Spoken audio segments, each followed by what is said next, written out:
by Republican Judd Gregg and Democrat Ken Conrad. This can't be one of those Washington gimmicks that lets us pretend we solve a problem. The commission will have to provide a specific set of solutions by a certain deadline. Yesterday, the Senate blocked a bill that would have created this commission. So I'll issue an executive order that will allow us to go forward, because I refuse to pass this problem on to another generation of Americans. All right, a bipartisan fiscal commission. Now, I listened to the State of the Union on Wednesday, as did many of you, and I had the opportunity to give a response that night, which a lot of you listened to. And I thought that the speech was actually very good, but I do have a concern in that I feel like the president always gives good speeches. Like, I'm still waiting on the one that was terrible, where everyone's like, oh my God, Obama got up there, he was mush-mouthed, he didn't know what he was talking about, he's just yada, yada, yada, what's going on? No, that never happens. The speech is always excellent. And for those that don't know, I am politically, technically an independent, but I very strongly supported President Obama last year during his election in 2008 because I believed that he was the right man for the job. Now, I have some questions and some qualms that have been coming up over the course of this past year, specifically around the process through which the administration is taken in trying to get some of its legislation passed. And one of the things that I'm wondering about is this whole idea of bipartisanship. Personally, I think that it's a wonderful concept that we should all be able to get together and pass legislation that is for the good of the nation. But in reality, that doesn't really seem to be what's happening. What seems to be happening is a lot of great ideas have been broached, and then nothing seems to happen, basically. I mean, granted, let's be fair. They passed the stimulus bill early on. They passed S-CHIP, which is for children's health insurance. That's really important. There have been a few other things that have gone down as well that have been, seeing us advance an agenda. But for the most part, what we find is there's a lot of great talking points about what needs to be done. And then there's a completely different reality when it comes to actually implementing these changes. Now, the administration's view has been Republicans have been obstructionist. And I want to come back to that in a minute, if the Republicans are being obstructionist. But I'm thinking to myself, you got the presidency, Democrats. You've got, like a 70-seat margin in the House of Representatives. You had 60 seats in the Senate. Now you've only got, a minimal 59. You have Senate, House, and the White House. And you're telling me you can't get anything done because of the Republicans. Well, I'm starting to wonder, is it really the Republicans that we should be blaming, or is it the Democrats? Right? How can you run the whole government and can't get anything done because of the party in the minority? And there has to come a certain point when we question, what does it take to move beyond the rhetoric to a reality that serves the interests of the American people? This is a conversation that I want to get y'all involved in, and I want to hear what you think. 866 Oprah XM. That's 866 Oprah XM. I can't remember what the real good number is. 677-2496. I'll keep it close to me. Inez, I hear you're on the line. What are your thoughts on this issue? My thoughts on the issue are it is the Democrats that are standing in the way of a lot of Obama's progress, especially the Blue Dog Democrats, which are kind of in these states that are kind of conservative and kind of Christian-based, so they don't want to lose their constituents. So what they're doing is they're blocking a lot of these bills on the basis of, there was in the health care bill about abortion. And they were saying, should a woman who can't afford to pay for an abortion, be federally funded? And they said, well, no, she can't be. These Blue Dog Democrats wouldn't go along with that portion of the bill because of the abortion. So you're saying that the Blue Dog Democrats are basically the challenge. They are the ones that are preventing Obama from getting his agenda through. But I would ask you, what has the president done to try to rein those blue dog Democrats in to try to get them on board?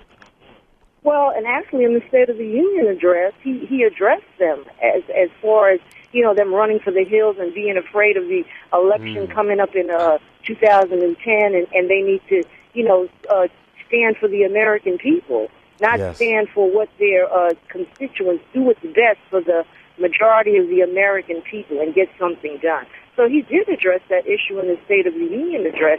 Also, he did address the Republicans too, as far as them saying no to everything he puts on the agenda. Although they claim that they've put issues and things in front of him, portions of the bill, and they've tried to work with him or whatever. But a lot of Republicans that I've heard on different news stations, on different radio shows, have absolutely said that they do not agree to work with him. Well, I heard one say that healthcare would be his Waterloo. I heard one say that healthcare would be his Waterloo. And for those that don't know, Waterloo was the battle that finally defeated the great French general Napoleon Bonaparte. So when somebody says something's going to be your Waterloo, they think it's going to be your ultimate defeat, the unmaking of you. Inez, you raise a very interesting point around these Democrats that are causing problems for themselves, and I want to give you a gift bag from the Oprah store. If you will hold on, one of our producers will get on the line with you. Y'all, you can check out the Oprah store at oprahstore.com. Got to give mad love to the Oprah store for hooking us up with these free gifts, which we can share with our good folks. And I understand that there's free shipping on all orders over $75 through February 14th. So, fellas, if you're trying to get something lovely for your lady for Valentine's Day, check out oprahstore.com. You know she like Oprah, right? All right, that's what's up. Thank you, Inez, for joining us. Jason, welcome to the Derrick Ashong Experience. What are your thoughts? What's up, Derrick? I was listening to your show. Yes, Jason. And we go back, if you recognize my voice. But Deuce. This is another Harvardian, another East Coast liberal elite. I don't know why you Crimsonites keep calling my show with your Harvard ideas, with your JD, etc. But anyway, Jason, what you got to say? I think this bipartisan issue is such an interesting issue because I think Obama essentially finds himself in a catch-22. Yeah. I was talking with my fiance the other day about this very idea. The concept that if he actually goes out of his way to not work with Republicans, they're essentially going to say the same thing that they're saying right now, even though he's attempting to work with Republicans. Yes. There's almost no way he can come out looking in any way sort of positive because he extends his hand to them. Yeah. And they sort of slap it away and then say, well, you don't want to work with us. If he were to then turn around and actually not work with them, they would still say, look, he doesn't want to work with us. So you're saying he's stuck between a rock and a hard place, basically. He's definitely between a rock and a hard place. But what should he do about it? Because he is the president. Right, and that's why I think it at least is important for him to continue to extend the hand, because I think as long as you continue to extend your hand, then the American people will eventually see, if they don't see it already. And I think there's a shift coming in terms of the way people are sort of viewing what the president is trying to do.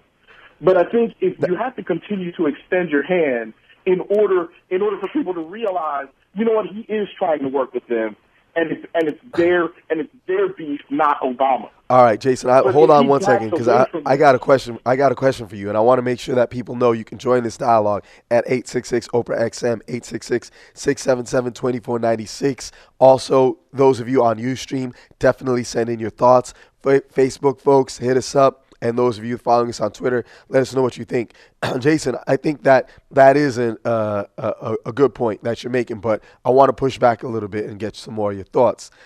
Let's say that the president continues to extend that open hand, but he continues to find that he's not able to make good on the promises that he delivered in his election campaign. what then happens to this president? You know, if you keep putting out an open hand and you keep getting slapped across the face, and we, the people, are still waiting for the kind of change that you told us we could believe in, what are we ultimately supposed to believe? And how do we believe in you when it appears, and I'm not going to say that this is the case, but sometimes it appears that the president may not be willing to fight as hard for what he believes in as people may want him to? No, I think that's a valid point, D. In fact, it's my major concern as well. Mm-hmm. I think at some point, because like you said, you've got unity in government right now with a Democratic president and both houses of Congress being Democratic. Yeah, and potentially not for long. At the end of the day, right, possibly not for long. Right. But I think this president, in my opinion, regardless of the many different types of things that he campaigned on, I think he's going to be judged primarily on now three issues. I would have said two earlier. First, I would have said the war and the economy. Okay. But now I think healthcare is a big enough concern that we're now sort of dealing with three things, and sort of change in Washington, if we want to sort of put an amorphous fourth category there. Mm-hmm. And if he can, one, bring some sort of fiscal solvency, if we can look in 2011 and say we're better off than we were 3 years ago, if there's been marked progress, then I think he wins in a walk. But if we're not there, yep, then Obama will have a very difficult time getting reelected and moving forward on some of the other things that he promised before his election. But I think he will have in his back pocket. You know, I came there to attempt to change the culture in Washington, and you saw an attempt at bipartisanship that you haven't seen in a very long time. Jason, I got to tell you, I mean, this is the only thing, and again, I want to make sure that all of y'all can be involved in this dialogue, and you can call in anytime, 866-OPRA-XM, 866-677-2496. Jason, I don't know how many points he's going to get with "I tried," right? And the fact of the matter is, politics is kind of a winner-takes-all game. And as I said to someone the other day, you don't want to step into the arena and ask, why are these guys throwing punches? The fact of the matter is, he was a legislator in Illinois. He is used to that hardcore Chicago politics. Now this guy was a U.S. senator, right?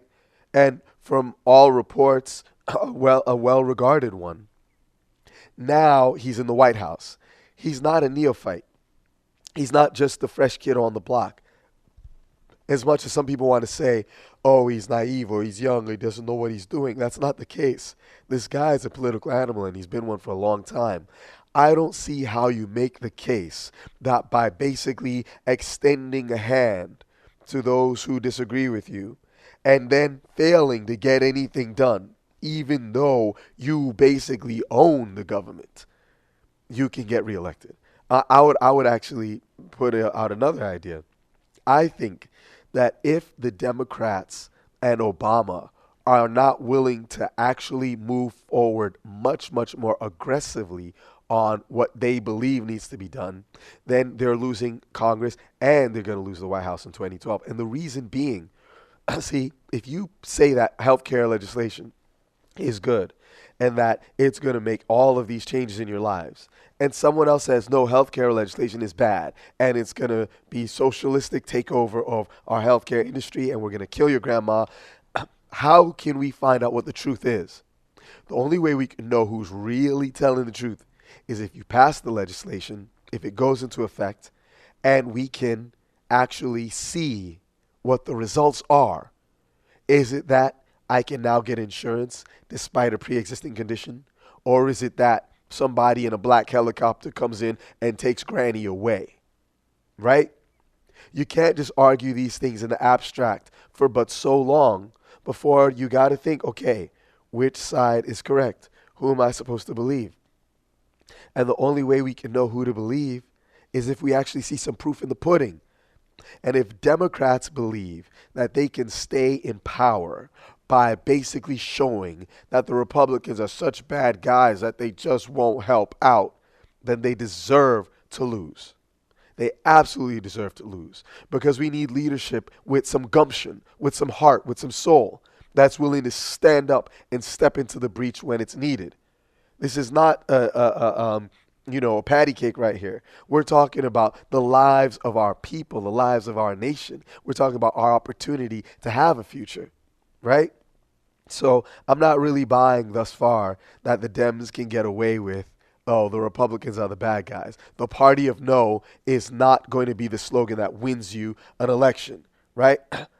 Anyway, that's my thought on it so far. Y'all can feel free to give your own. You can call up and tell me I'm a total idiot, that what they need to do down there is go and have a bake sale with Representative Boner or Boehner. What's his name again? John Boehner? That's the one. They would have a bake sale with Boehner, or that they need to get Mitch McConnell in for like a game of craps or dice, and that's what's gonna solve the problems of the nation. I'm not buying it. Anyway, now we see. I see. I got a shout out. We got a tweet from Gay and Sexy Lover that he talked to Iowa governor about the no phone zone, and he's asking us to take the pledge. Gay and Sexy Lover, thank you for the love. Get people to sign up to take their cell phones out the car. We appreciate the props. Now, for the rest of y'all, whether you be gay and sexy or not, I'm talking about the state of our nation and the state of our union. I wanted to run another clip from the president real quick. If you could kindly give me this particular clip, number 16, about reform. Of course, none of these reforms will even happen if we don't also reform how we work with one another. Now, I'm not naive. I never thought that the mere fact of my election would usher in peace and harmony and some post-partisan era. I knew that both parties have fed divisions that are deeply entrenched. And on some issues, there are simply philosophical differences that will always cause us to part ways. These disagreements about the role of government in our lives, about our national priorities and our national security, they've been taking place for over 200 years. They're the very essence of our democracy. But what frustrates the American people is a Washington where every day is election day. We can't wage a perpetual campaign where the only goal is to see who can get the most embarrassing headlines about the other side. See, I completely agree with that, right? We can't actually get anything done if every day is election day. Now, the question is, who is going to make that change? Who's going to take the weight, right?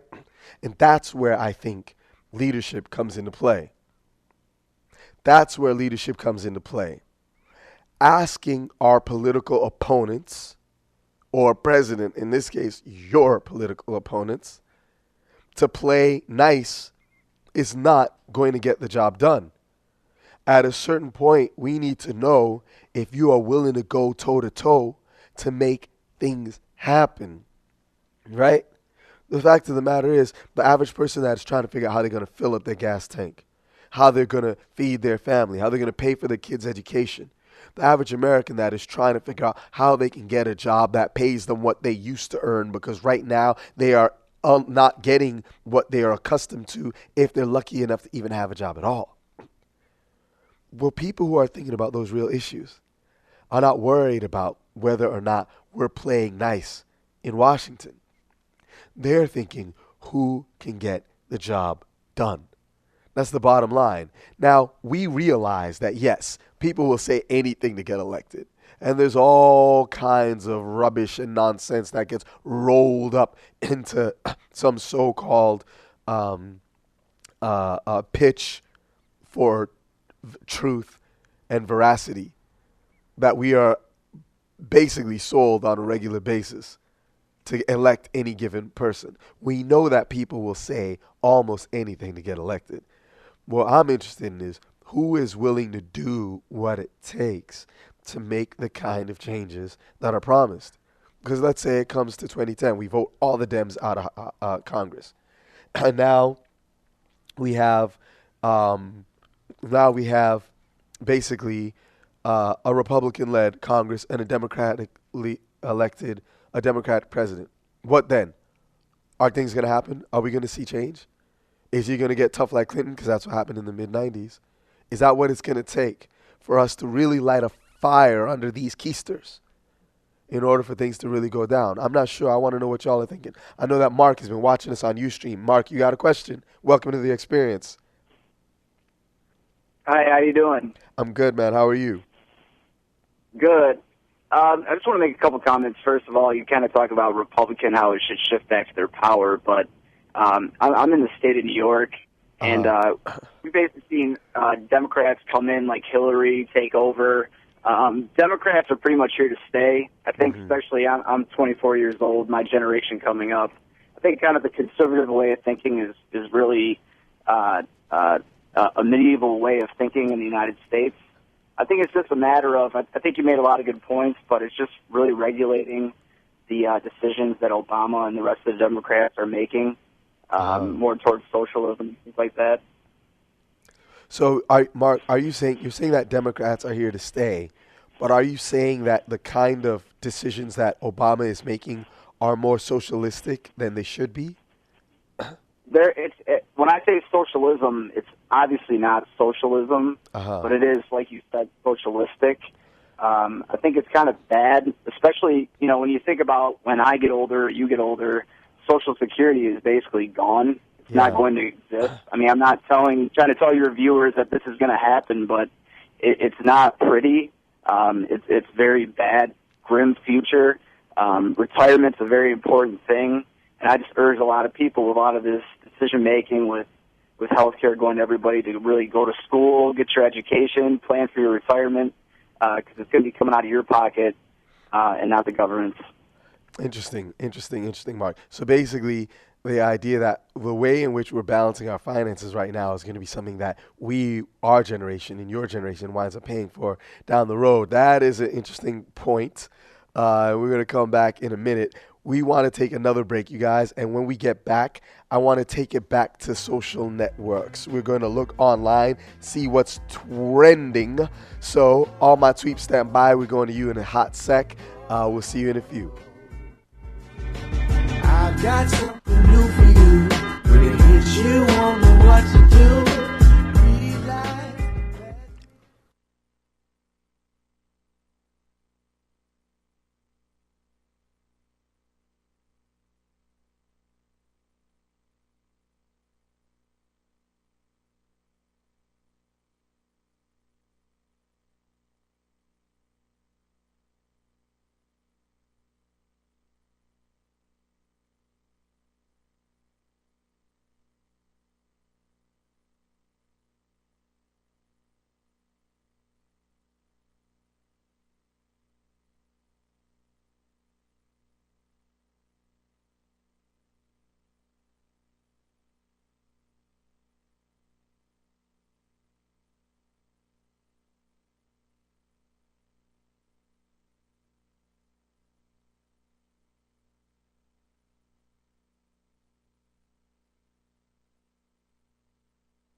Oprah Radio. He's cute and smart and wants to talk to you. Call Derrick Ashong now, 1-866-OPRAH-XM. And now here's Derrick Ashong. Yo, this is DNA on the Derrick Ashong Experience. Thanks. Anyway, we're having some very interesting. I'm looking at the at Twitter, and one of the topics that is trending is the idea of being unwifeable. Unwifeable. That means that you cannot become wifey, right? And I think that this is actually quite fascinating. What does it mean to be unwifeable? Man, I am Chico Brown says, if you got bigger feet than me, you are unwifeable. Now, what's the problem with what's wrong with big feet, y'all? You know what I'm saying? Y'all don't like them Bigfoot girls? I'm just saying, I'm just saying, what if she stomp harder than you? You cannot get down just because your girl wears Timbs, you got beef? Listen, unwifeable. What does it mean to be unwifeable? I see another one. The Real Diva says, a female that has slept with your whole crew and your brothers is unwifeable. Yes, and she might also have some other problems as well. She'd probably get a public health clinic. Let's just put that out there. I see Coon Doodle. If you ask her friends if she's a good girlfriend and they look at each other, she's unwifeable. Wow, that's hardcore. Well, let me tell you what I think. I think that there's lots of different things that can lead one to decide that someone is a good and possible good as a possible life partner. But I'm going to tell you from my own personal experience, there's a couple of things that make a woman unwifeable. I remember a few years ago, I was dating a girl. She was really pretty, really cute, and very sweet. And we met. One of the first things she says, we're talking about something, blah, blah, blah, blah, blah. And she says, like she starts talking about kids. And she was like, oh my God, like I can't date these little, I can't remember what she called. She called them something like crotch bunnies or something like that. She's like, oh my God, I can't say these little crotch bunnies. I was like, what? And basically, she hates kids. Now, I can't speak for all of y'all, but for me, if you hate children, you're unwifeable. Because what else is the purpose of a wifey? Now, I know this doesn't sound politically correct. No, Derrick Ashong did not just say that the only reason that women are in the world is to get babies or to have babies. I'm just saying that the only reason to get married and stay with you forever and ever and ever is so that I can have some grandbabies who will, brush my gray hairs when I get old and I can show them off at the office. Is that not correct? I'm just saying, what's the point? I can sit around, be happy, living in my bachelor pad, drinking orange juice straight from the carton. You know how I do, keeping it hardcore.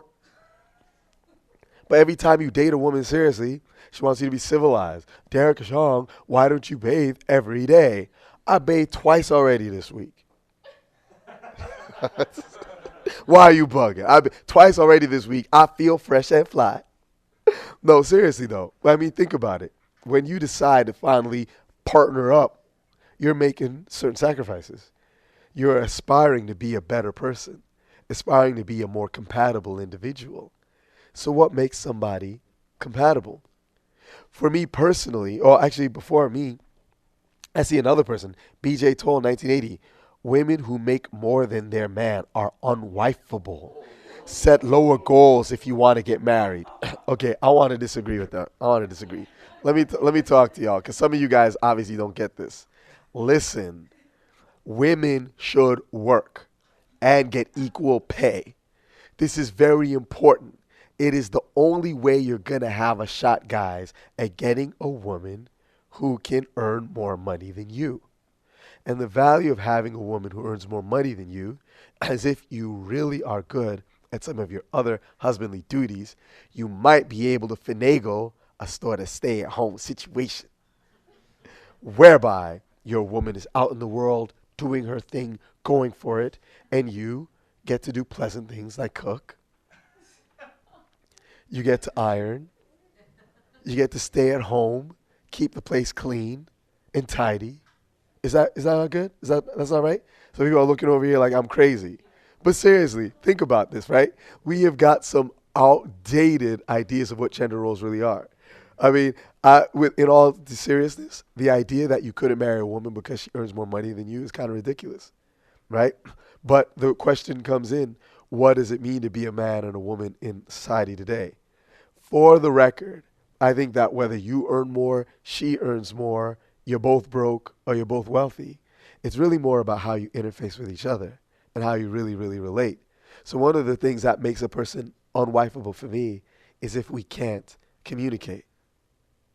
I'm not really concerned so much about whether my girlfriend has got money or not. I am concerned if she's out with me because she thinks that I might have loot, because that gets to be a little bit old, especially in Los Angeles. I never experienced this as much in LA, in New York, or in Boston as people trying to figure out what kind of car you drive.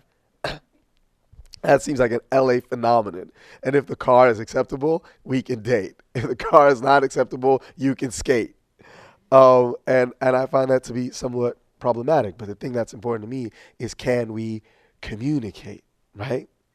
Can I actually express to you the truth of how I feel and what's going on with me? And are you going to be willing to listen? Now, I have definitely had the experience in the past whereby you may be in a relationship and you may state things that are the honest truth, but if your partner doesn't want to hear it, it can't be discussed. Ladies, let me tell you as a young man, this is a big mistake. If your man tells you something that is deep on his heart and you say, I don't want to talk about this, it's unacceptable to me, we're not going to discuss it. Don't think that just because you don't want to discuss what he's feeling, that he don't feel that way no more. Right? All that's going to happen is he's going to go on with whatever's on his mind, whatever's in his heart, and he's not going to tell you the things that might piss you off so that he can have peace. And what you get out of that equation is a sad situation where you think you understand what's happening in your relationship, but you don't. I see that we've got another one. By popular demand says a woman is unwifeable if she goes out to the club with $2 in her pocket and aspirations of getting drunk off of other people. Oh, this is terrible. Y'all are kind of raw on the ladies, yo. Unwifeable. I am Kiwi Vixen says someone is unwifeable if you don't have a car, you're broke all the time, you've been to jail, have hella kids, name drop, but you don't know nobody. I am Kiwi Vixen. Who are you talking about? Who are you hanging out with that is that bad? I'm serious. Some of y'all apparently need to get some new friends because some of the stuff you're saying about these folks just doesn't seem to make sense to me. I think that there's a few things now. Another question is, it's interesting why trending is right now unwifeable. I haven't seen anything trending about unhusbandable. I'm getting some love in the studio. Unhusbandable, right? So Crescent over here says that a dude is unhusbandable if he has no money. Is a woman unwifeable if she has no money? Okay, right? So, gender roles. So y'all can't hear this, but someone in the studio has said a man is unhusbandable if he doesn't make any money. But a woman is not unwifeable if she doesn't make money because she's supposed to make the babies. Now, the person who has said this has a Harvard degree and a JD, a Juris Doctorate from the University of Pennsylvania. And she is waiting to find a moment where she can take off her shoes and stroll barefoot into the kitchen with a baby on her back. Yo. But seriously, I'm trying to think about what does it take? What makes a guy unhusbandable, right? Because obviously everyone's online talking about, well, unwifeable. If a girl doesn't do this, you can't marry her. You can't marry her. But what about dudes? What does it mean for a dude to be an acceptable partner? And I got a couple thoughts on this because I have a few friends who've been married and divorced. Guys, first of all, if you do eventually decide to settle down, the biggest thing that strikes me is the idea of you're taking on a significant responsibility, right? Way I was raised, if you are claiming to be married to a woman, you're supposed to be her guardian and her protector. Now, that doesn't just mean chivalry opening the door, etc., but it means that you should try to respect her. And it means you should hopefully try to respect what are her interests, what are her needs, what she's trying to do in her life, and how you can help to facilitate that. In a day and age where we actually do need two incomes to live and strive in this world, I don't see how realistic it can be for a guy to say, oh, I don't want to marry a girl who makes more than me, or a woman to say, I'm only going to marry a guy who makes a certain amount of money, because really, most families need the both of you fighting hard in order to really make it work. So I would just throw out there on a whim, that if you really want to think about what it takes to make a real relationship, you can't just look at one side of any given equation, because by definition, a relationship means there's at least two parties involved. At least two. When we get to three or more, we have a whole other dialogue. I think that's for another show. Anyway, so I think that's enough on the tweet tip. There's another issue that I wanted to bring up, because we're getting close to the wrap of the show. And after the break, I want to speak to you a little bit about the Supreme Court and what they had to say last week. You're listening to the Derrick Ashong Experience at Oprah Radio, Sirius 195, XM 156 at oprahradio.com. We'll be back soon. It's me and my girlfriend. Down the ride to the very end. It's me and my boyfriend. Me and my boyfriend.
This is Oprah Radio.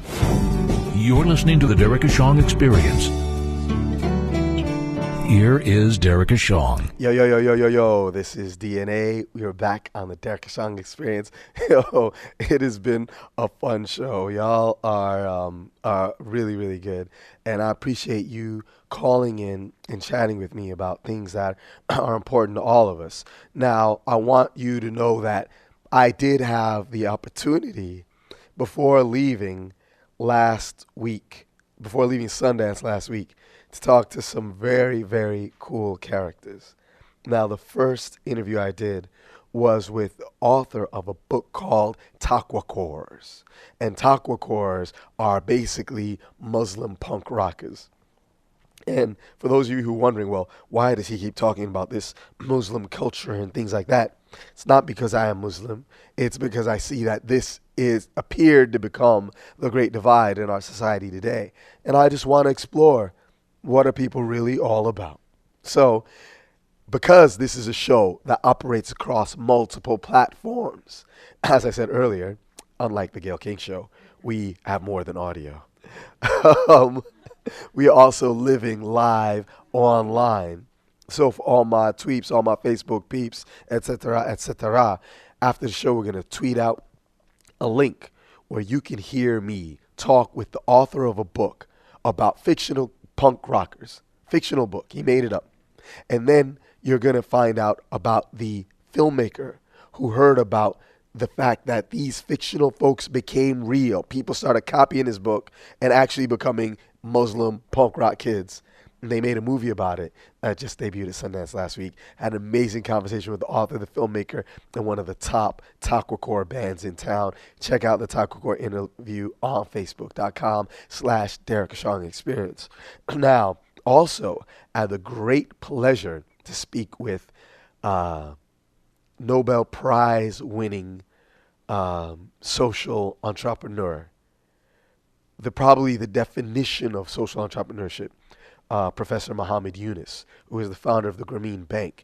And for those that don't know, the Grameen Bank is actually the entity that created the system of microfinance, which has uplifted so many people from poverty, and particularly women and their families from poverty over the last 20 years. We had a great conversation with him. Y'all can check it out. The whole interview is right there on Facebook.com/Derrick Ashong Experience. And also you can catch the links from Twitter.com/Ashong. Follow me now. Anyway, so as I said, there's one thing I wanted to rap to you about real quick before we wrap. And that is the Supreme Court's decision last week.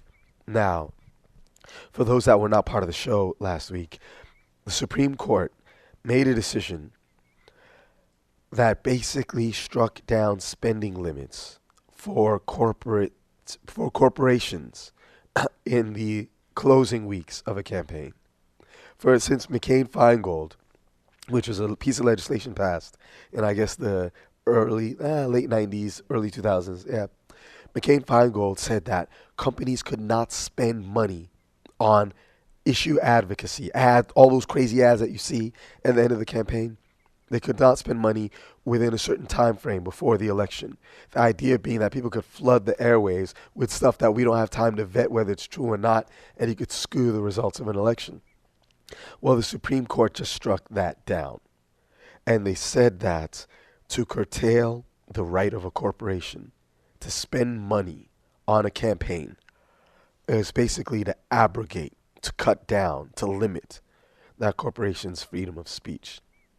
And I said it last week, and I'm going to say it again this week, that there's a fundamental issue here. Because if corporations truly have freedom of speech, and if we can equate the ability to give money or spend money on the ability to have speech, then two things come into clear relief. One is that some people are inevitably going to have way more speech than others, which makes me think, what's the point of one man, one woman, one vote if I can just buy your ideas, right? That's one problem that I find to be highly undemocratic. And then the second issue is, okay, I, a person, have now got to compete for my level of speech with any given corporation. But people die and corporations live forever, potentially. So how can I ever accumulate as much capital, as much speech, as much democratic influence as any company anywhere? I can't. And what the Supreme Court has effectively done is open the floodgates for people and entities that have means to basically skew our political discourse even more than it's been skewed thus far. I guarantee you that this is going to be a problem. You think that it was tough trying to get healthcare legislation passed with all the lobbyists and other parties trying to get their little piece of the pie. Give them the opportunity to put more money into the system and see if your representatives are listening to you and I. And my bet is that they're answering the calls of the people who pay the bills. And I'm going to guess that even if Bill Gates doesn't have as much capital as Microsoft does, then neither do you or I. Something to think about. Supreme Court deciding what it is to have speech in America. As I did last week, I want to close with something a little bit special. I told y'all before, I'm not a journalist. I'm not a PhD. I dropped out of grad school to live in the world. I am an artist, and I try to interpret the world around me through that lens. And so I've been thinking a lot about the state of our union, about this whole idea of change and what it means. And basically, I want to give a little bit of insight into how I see this issue of change. So this right here is a very, very simple poem that looks at the state of the nation. And it's short and hopefully sweet enough that you'll come back next week. This one is called Change. And I'd say, we've got a long road to hoe, and yet we're still walking. Seems not so very long ago that we were all talking about change with a capital B. And yet it seems change may not be born so swiftly. Are we willing to wait as the seeds we've sown gestate and hope that they blossom in fields of real estate? Will we dream as big as the banks we saved? And will those banks bail us out of the mess they made? I cannot say, but I surely can guess what's next. Seems the people are enduring our own stress test. And when it comes to the inevitable question, we may find an inimitable lesson. What is the state of the nation we claim? You'll see it in the faces behind the numbers that rain incessant bouts of confusion at the end of the month, as we learn how many jobs have been lost in the crunch, how many homes are no longer where a heart lives, how many drown as we ask where the ark is. 40 days, 40 nights, we await the sunlight to tell us how to begin the rebuilding of the trellis and the cornerstone set upon a rock of our making. We're the guardian to ensure that we reclaim what was taken. For in the struggle to survive the whirling storms of recession, we slowly come to see the implacable lesson that change takes time. But who's gonna take the weight? This is DNA from the Derrick Ashong Experience, asking if you are prepared to take the weight. We're here live on Oprah Radio. You can catch us every Saturday from noon to 3 p.m. on Sirius 195, XM 156, and oprahradio.com. You can find us on all forms of social media. Facebook.com/Derrick Ashong Experience, Twitter.com/Ashong. We want to ask you to visit Oprah.com and take the No Phone Zone Pledge. We want you to promise that when you're in your car, you're not going to text, you're not going to email, you're not going to talk on the phone. We had a chance to hear from somebody who knows all too well what the dangers of that can be. And we want you to take the pledge. Go to oprah.com/no-phone-zone and take the pledge to make your car a safe space. I got to give big ups to Melissa for joining us in the conversation. I got to give thanks to Governor Culver of Iowa for also stepping in and for promising to do the best he can to get legislation passed in that great state to outlaw people texting while they're driving.